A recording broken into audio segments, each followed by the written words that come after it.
Well, the last video I had to do 6 takes on before I finally got the words out of my mouth without stumbling over my tongue. So let's see how I do on this one. My name is Papa Dale. Oh, by the way, hi friends. I'm Papa Dale, and this is the first part of a study of Bible nutshells. This means that it's topics that are taught in Christian theology that are historically orthodox and part of the evangelical Christian church for generations and generations. The first subsection of Bible Nutshells was about the Bible. This is the subsection that talks about God specifically and God, the person of God. And so today, this Bible study is Bible Nutshell number 16. God is one in three. The Bible is not exhaustive. It doesn't tell us everything that there is to know. It tells us everything we need to know to fulfill the purpose for which God created us.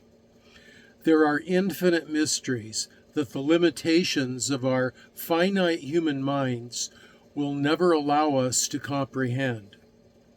The depths of the essential nature of God is one of those. I agree with Augustine, who famously said, "The person who denies the Trinity is in danger of losing his salvation, but whoever tries to understand the Trinity is in danger of losing his mind." Boy, isn't that the truth? The Bible affirms that God is one, as seen in Deuteronomy 6, 4 through 9, known as the Shema to every Jew, modern and ancient. Quote, "Hear, O Israel, the Lord our God is one Lord," end quote. Deuteronomy 6. This is the most important, most memorized, most quoted scripture to religious Jews. In both Old and New Testament times, the advocacy of monotheism, belief in one God only, was contrary to the religion of the pagans surrounding culture. They destroyed this monotheism, They practiced monotheism, belief in multiple gods, or henotheism, the worship of a higher God among multiple gods. It was God's purpose to destroy this polytheism adopted by the Israelites. He revealed himself to Moses and the descendants of Abraham as the only true God, Yahweh, Yod-He, Vav-He, or in English, YHWH, the Lord. Even this formula of proclaiming God's singularity, a triple reference to God, is used. Lord, God, Lord, or Yahweh, Eloheinu, Yahweh. Even earlier in Genesis, chapter 1, verse 26, the plurality of God's nature is hinted at. It says, quote, "Let us make man in our image, after our likeness," end quote.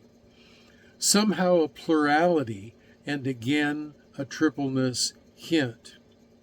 The picture of Jesus' baptism is explicit, with Jesus in the river, the Father speaking from heaven, and the Holy Spirit descending in the form of a dove.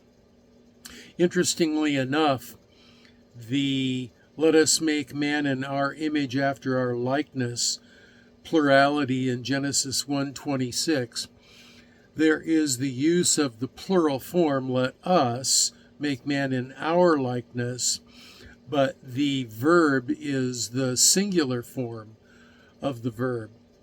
So here again, it's a hint at the oneness yet the tripleness of God. Let's continue. Yet even in this formulation of proclaiming God's singularity, a triple reference is used. Oh, I already read that. Okay, move down here. While the Bible affirms that God is one in Mark 12:29 and in 1 Corinthians 8:4-6, it also affirms that God exists as three persons of the same essence, homoousios in the Greek. Homoousios is how it's pronounced in the Greek, which means a differentiation of unity of Father, Son, and Spirit. Matthew chapter 3, verses 16 and 17, each person of the Trinity is fully divine. The Father is God, according to John 6:27. The Son is God, according to Philippians 2. The Spirit is God, according to Acts 5, verses 3 and 4. And each person is distinct from the others, according to Matthew 11:27, John 10:30, and John 14:16.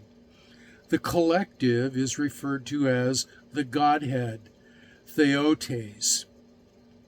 Further revelation of Trinitarian nature of God are the triadic passages, pericopes in which the three persons are mentioned separately and explicitly, but in the context of one God.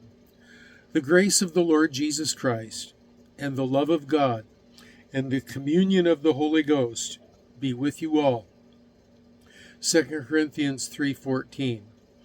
Quote, Go ye therefore and teach all nations, baptizing them in the name of the Father, and of the Son, and of the Holy Ghost. End quote. Matthew 16.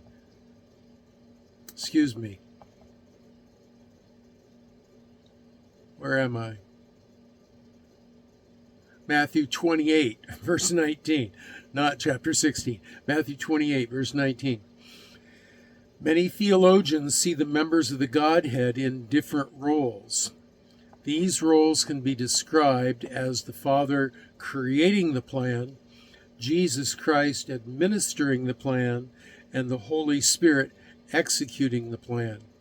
It's a frequently used analogy to try to catch a glimpse of this concept is the three ideas of the states of water, liquid, solid, and gas. All are equally water, but each has its own role. As all analogies break down when pushed too far, so this analogy is considered too modalistic and flawed by scholars, as the ice is not simultaneously the gas, but some find it helpful as a way to try to understand it a little more. The nature and interrelationship of the members of the Godhead was broadly discussed in the first 300 years of the early church's history. It was the main subject, in fact, of the first 4 church ecumenical councils and was wrangled over by scholars and clerics for 126 years. In Nicaea in 325 AD, the Council at Constantinople in 382 AD, in Ephesus at 431 AD, and at Chalcedon in 451 AD. The Nicene Creed was the first church-wide agreement and affirmation of the co-equality and divinity of God the Father and God the Son, and was refined by the succeeding councils and creeds. Professor Dr. J. Kenneth Grider describes the Trinitarian nature of God this way. The audacious Christian view of God is that he is 3 persons, existing eternally in one nature or essence. He is 3 centers of self-consciousness, existing in one underlying nature. The oneness is so real that it flows into the 3 persons, interpenetrating them so that, while they are distinct as persons, they are one in substance in the fundamental nature the 3 possess. This perfect unity within the 3 persons of the Trinity is a first-order doctrine. Departing from it is to abandon historic Orthodox Christianity. It is not the singular monotheism of Judaism or Islam. It is not a triple God polytheism. It is a Trinitarian monotheism, one God in three persons. Complex as this doctrine is, what is certain is that Scripture clearly teaches that the essential nature of God is three and also one. So, we believe both, and we'll let God reveal the mystery of it later. So, there you have it. I like to think of it in a business model sense as a person with a lot of business experience. God the Father is like the CEO, and God the Son is like the director of operations, and God the Holy Spirit is like the foreman on the floor, making sure that things happen. So that's kind of the way I like to think of it. But the whole board of directors, all three of them, are essentially the Godhead, are essentially God in His fullness. So anyway, that's where we are. God is three persons in one God, and that's all I got to say about that. We can't explain it all that well, but we believe it because that's what the Bible teaches. And one day we will definitely know more. Now, don't forget, you can ask questions or leave comments in the comments section below on this video, or you can connect with me directly on my Facebook page at Dale Warren on Facebook. Also in the notes section, I have links to both. So there you go. So God bless you. Thanks for watching. I hope you learned something. And until we meet again and our next video, you all have a blessed day.